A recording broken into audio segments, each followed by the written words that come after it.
Salut à tous et bienvenue pour ce Conan Manga News pour le chapitre 1139 des Détectives Conan. On commence tout de suite le résumé, let's go. Tout d'abord, on a la cover du Shonen Sunday avec ce troisième chapitre de cette affaire à Nagano. Donc on a le trio Nagano avec Conan. La cover est magnifique comme d'habitude et ça fait plaisir d'enfin voir le trio Nagano sur une cover du Shonen Sunday en couleur. Et j'espère qu'on les reverra sur d'autres covers du Shonen Sunday à l'avenir. Donc tout d'abord, on a la cover du chapitre avec Conan et les événements qui sont arrivés dans les derniers chapitres, avec Tamaki qui a pris feu, Kaori qui a eu de la fumée qui est sortie de sa veste, et maintenant Yuta qui a pris feu lui aussi. Le titre du chapitre est Passer au travers des cendres. Donc on reprend là où on s'était arrêté, l'ambulance est arrivée et emmène Yuta. Ses amis veulent l'accompagner mais Yui les retient car elle a besoin de les interroger, et c'est le professeur Agasa qui va aller à l'hôpital avec eux. Pour ajouter un peu d'espoir aux enfants qui s'inquiètent pour Yuta, Aibara va leur dire qu'il est très peu probable qu'il s'en sorte, parce qu'il a pris un sacré coup sur la tête. Et en plus il ne portait pas de ceinture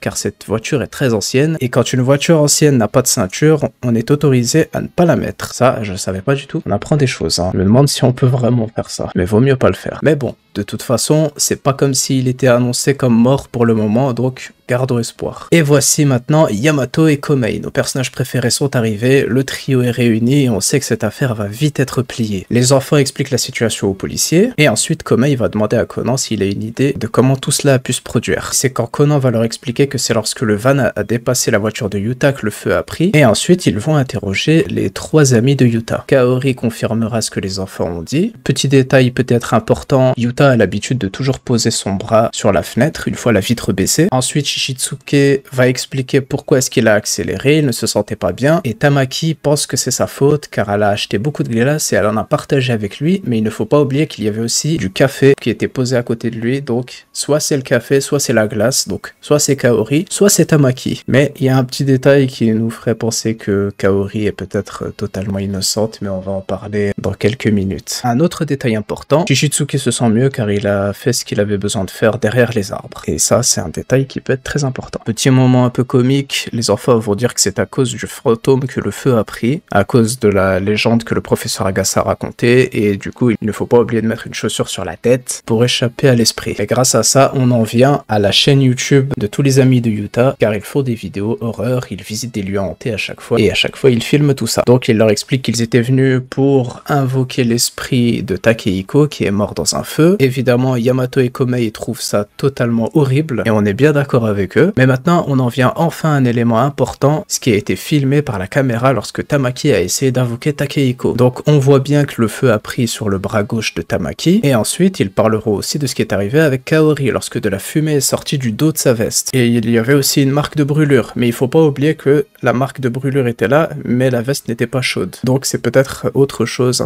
un autre stratagème qui a provoqué cette fumée. Il n'y a rien qui a été filmé à propos de ça avec Kaori, mais en vrai si, parce que Mitsuhiko a filmé avec son téléphone, mais il n'a pas filmé le début, juste ce qui s'est passé après. Donc on peut voir la veste avec la marque de brûlure. Et on entend aussi Shishitsuke et Yuta qui se disputent. Mais Shishitsuke va rassurer Yamato et leur expliquer qu'ils se connaissent depuis qu'ils sont petits. Et on apprend aussi que Kaori est la petite sœur de Takehiko, et aussi que le reste d'entre eux étaient des camarades de classe depuis la primaire jusqu'au lycée. Et ensuite ils vont enfin donner des détails sur le feu qui a tué Takehiko. C'était il y a 3 mois, lors d'une nuit très glaciale. Ils étaient en train de faire du repérage à Nagano pour leur prochaine vidéo horreur, et ils avaient entendu parler de la légende qui circule à Nagano. Donc ils ont loué une auberge et ils ont passé la nuit là-bas à boire de l'alcool et à faire la fête. Tamaki est la première qui s'est évanouie, donc comme il l'avait raconté, elle dormait dans le salon, et ensuite ils ont voulu aller acheter encore plus d'alcool, donc Yuta, Shishitsuke et Kaori sont partis ensemble au magasin pendant que Takehiko est resté pour préparer des encas. Mais pendant qu'ils étaient au magasin, il y a eu un grand tremblement de terre, et Yuta, qui s'inquiétait pour Takehiko et Kaori, est retourné les voir, pendant que Shishitsuke et Kaori sont restés faire les courses. Et lorsqu'ils ont rejoint Yuta, ils l'ont trouvé devant l'auberge avec Tamaki dans ses bras et l'auberge en feu. Et Yuta leur a expliqué qu'il a essayé de chercher Takehiko, mais il n'a pas réussi à le trouver. Et d'après le rapport de police, Takehiko a été retrouvé sous une étagère. Donc, soit il y a eu une dispute et elle est tombée sur lui, soit elle est tombée accidentellement sur lui. Il y a plusieurs explications. En tout cas, je sais que la dernière fois qu'il y a eu un petit truc comme ça, avec une étagère, étagère, quelqu'un en dessous. C'était quand les enfants cherchaient Maria dans sa maison et qu'ils ont cru qu'elle était sous une étagère. Et bah décidément Yuta aurait dû penser la même chose à ce moment-là. Mais bon, avec le feu, ça devait pas être facile. Sauf si c'est lui qui l'a démarré. Et pour finir, Yamato va leur demander à tous de vider leurs poches. Et ensuite, ils pourront rejoindre Yuta à l'hôpital. Shishitsuke est le premier, et donc dans ses affaires, il a un portefeuille, des mouchoirs, un mouchoir en tissu, un téléphone, des clés, des cigarettes, des allumettes et un cendrier. Il expliquera qu'il a des allumettes car il possède un briquet électrique, car il déteste les briquets jetables. Yamato leur demandera s'il y a autre chose dans le van, et il y a juste le café qu'il a bu pendant qu'il était en train de conduire. Et ce café aussi, il ne faut pas l'oublier, peut-être que c'est pas la glace qui a causé son mal de ventre, mais plutôt le café. Ensuite, c'est Tamaki qui va montrer ce qu'elle possède. Kaori possède un portefeuille, un mouchoir en tissu, des mouchoirs, un petit flacon d'eau, du maquillage, un chargeur de téléphone, des clés, un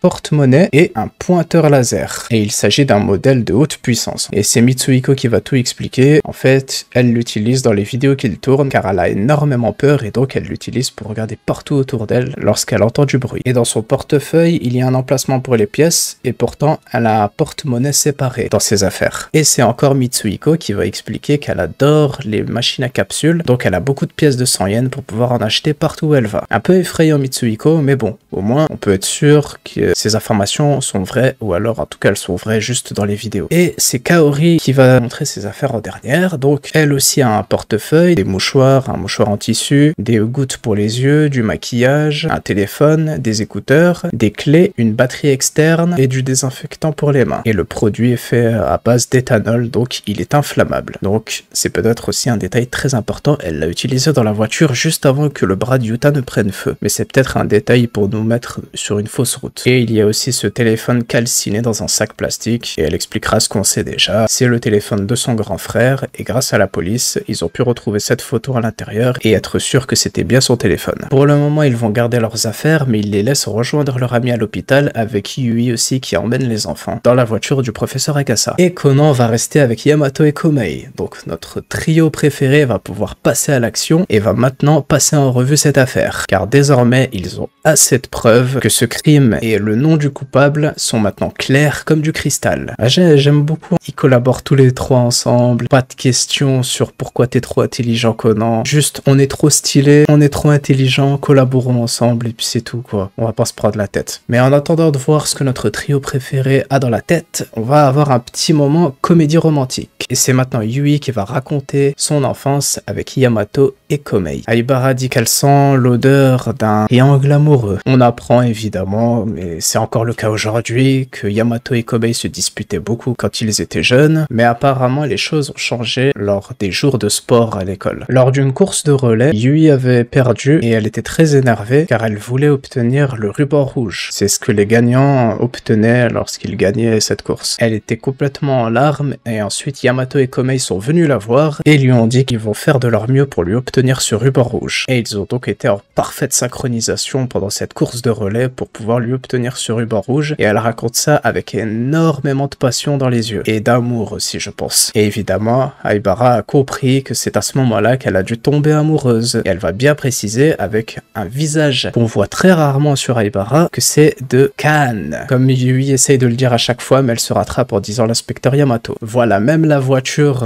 n'en revient pas de la déduction d'Aibara, elle a failli partir elle aussi dans un arbre, et voilà la fin du moment de comédie romantique. Tout ça c'est peut-être des références à ce qu'on aura dans le film 28. Ça serait assez drôle un peu s'il y a toutes ces relations avec Aibara et Yui, et ensuite évidemment le trio Conan, Komei, Yamato, et on rajoute Kogoro aussi là-dedans. Donc ils inspectent la voiture dans laquelle était Yuta, il n'y a pas de saleté sur le côté de la voiture, et Yamato a trouvé quelque chose près des arbres, c'est du ruban adhésif de la même couleur que la Mini. Et qui est-ce qui était allé près des arbres pour faire ce qu'il avait besoin de faire? C'était Shishitsuke. Mais c'est assez étrange encore, je sais pas. C'est le seul quand même qui a pu s'approcher des arbres, mais c'est pas celui qu'on s'imagine le plus être coupable dans cette affaire. Mais continuons. Komei va nous faire un dicton assez compliqué et bizarre à comprendre. En plus, on est sur la traduction de Viz Media, donc on peut pas être sûr à 100% que c'est exactement ce qu'il a dit. Mais en gros, il explique qu'il faut piéger son ennemi en prétendant prendre une autre route et les attaquer lorsqu'ils baissent leur garde. Donc en gros, le coupable a mis en place un stratagème pour allumer les deux premiers feux avec un plan pour s'en sortir en cas de meurtre. Parce que pour l'instant, personne n'est mort. mort. Et la dernière preuve, c'est ce badge trouvé dans la boîte à gants de la Mini, qui explique également le mobile pour ce crime. Seul élément assez étrange, quand Conan montre le badge, la seule direction qui est cachée c'est le sud, et qui est liée à la direction du sud, c'est Kaori, mais le détail dont je parlais, qui pourrait nous faire comprendre que Kaori est peut-être innocente, c'est parce que sur son porte-clés, elle a cette figurine de Higo. Évidemment, on pourrait se dire que une fan de Higo ne pourrait pas être coupable, mais c'est peut-être un piège aussi. On peut pas être sûr à 100%. Évidemment, le personnage qui est à 90% ou même à 99% pour tous le coupable, c'est Tamaki. Un coupable qui se met le feu à lui-même pour éviter d'être soupçonné, c'est pas la première fois que ça arrive. C'était arrivé aussi pendant l'affaire avec l'histoire du chien enflammé, quand Heiji était là aussi. Le coupable s'était mis le feu et avait été sauvé par Heiji. Et là, c'est Tamaki qui se met le feu à elle-même, mais elle s'en sort très facilement. Par contre, Yuta, lui, il s'en sort très mal. Il y a plusieurs éléments. Soit ça peut être une vengeance de Kaori, parce que pour l'instant, les deux qui ont pris feu, c'est les deux qui étaient près de Takehiko au moment où il y avait le feu à l'auberge. Donc soit Kaori se venge de son frère, soit Shishitsuke veut venger le frère de Kaori. Il y a deux possibilités. Ou alors Tamaki. En fait, ce qui est bizarre avec Tamaki, c'est qu'il est possible qu'il s'est passé autre chose quand elle est restée dans l'auberge. Donc je sais pas. En tout cas, pour l'instant, c'est les deux qui étaient près de Takehiko qui ont pris feu. Mais il y a un truc qui fait que Tamaki, elle est plus liée au fait d'être coupable que d'autres. Déjà, on le voyait très bien dès le premier chapitre. Elle est éloignée de tout le monde. C'est elle qui met en place tout. Les badges, la photo, la bougie, tout ça. Le seul problème, moi, qui me bloque, c'est que Shishitsuke est le seul qui est allé vers les arbres. C'est le seul qui a eu l'occasion de jeter ce ruban adhésif. Mais c'est Tamaki qui a plus l'air d'être la coupable. Kaori avec ce porte-clés, bon, peut-être une façon pour l'auteur de nous dire que c'est pas coupable. Ce qui est sûr, en tout cas, c'est que le prochain chapitre est la résolution de l'affaire. Donc on aura 4 chapitres en tout. Tamaki, il y a aussi le fait qu'elle a potentiellement fait exprès de pousser Kaori contre le mur pour qu'il y ait cette fumée qui sorte de la veste. Et cette marque de brûlure était déjà là en avance. Tamaki qui était à genoux quand il fallait appeler la police et une ambulance. C'est peut-être à ce moment-là qu'elle a retiré le ruban adhésif de la voiture. Le détail est extrêmement bizarre de la manche de Tamaki qui est remontée. En plus, la manche droite. Dans le précédent chapitre, c'est Tamaki qui se dépêche d'aller vérifier dans la capuche de Kaori. Et ensuite, une fois que tout le monde s'est approché, c'est là où elle a remonté sa manche comme si elle avait caché quelque chose dedans. Je pense qu'on tient le coupable. Donc le stratagème, le truc qui a fait que la fumée est sortie, elle l'a sûrement retiré, ouais. Parce qu'après, il n'y a plus de fumée du tout, hein, une fois que Yuta a pris la veste. Très bizarre en plus, de tout de suite aller vérifier la veste, au lieu de demander à Kaori de tout de suite l'enlever, au cas où il y a du feu, tu vas pas mettre la main comme ça. Ouais, Tamaki, tout pointe vers elle, hein. Avec Higo sur le porte-clés de Kaori, Shishitsuke, qui a sûrement été utilisé pour allumer le feu sur Yuta. Mais Tamaki, je comprends pas. Ok, elle se met le feu à elle-même pour rester innocente, mais ensuite, Yuta, est-ce qu'elle est au courant? Elle a fini par apprendre quelque chose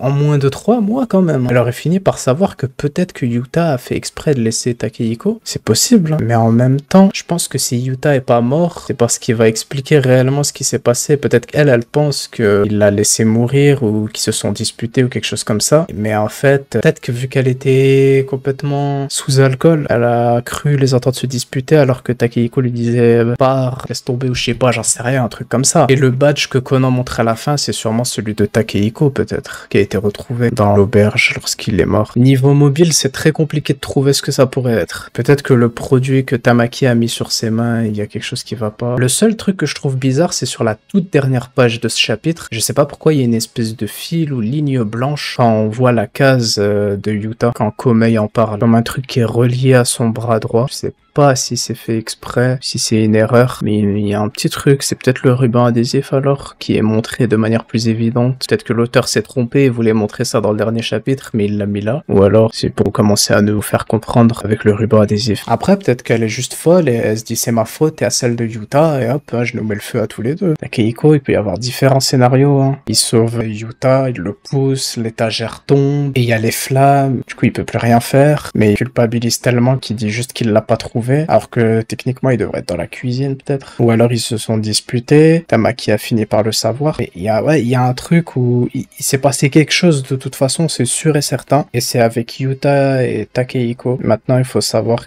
Qu'est-ce que c'est? Est-ce que Tamaki a mal compris ou pas? De toute façon, ce serait pas la première fois qu'un coupable se soit trompé et ensuite on aura la victime qui va tout lui expliquer et qui lui pardonnera et peut-être qu'il se passera rien après ça, elle ira pas en prison. Maintenant, hein, si c'est Shishitsuke, franchement, ce serait une sacrée surprise, mais bon, tous les éléments, les petits détails qu'on relève, c'est sur Tamaki, donc c'est sûr et certain que ça va être elle. On verra maintenant quel sera son mobile et j'ai très hâte de voir ça. Et voilà, c'est la fin de ce Conan de Manga News. J'espère que la vidéo vous a plu. N'hésitez pas à partager vos idées dans les commentaires si vous en avez d'autres. On dirait que c'est vraiment Tamaki la coupable et on verra quel sera son mobile la semaine prochaine si c'est bien elle le coupable. Et j'ai très hâte de voir ça parce que j'arrive pas à trouver le mobile et personne n'a l'air de réussir à le trouver. Bref, à bientôt pour de futures vidéos Conan. En attendant, prenez tous soin de vous et vive Détective Conan. Ciao.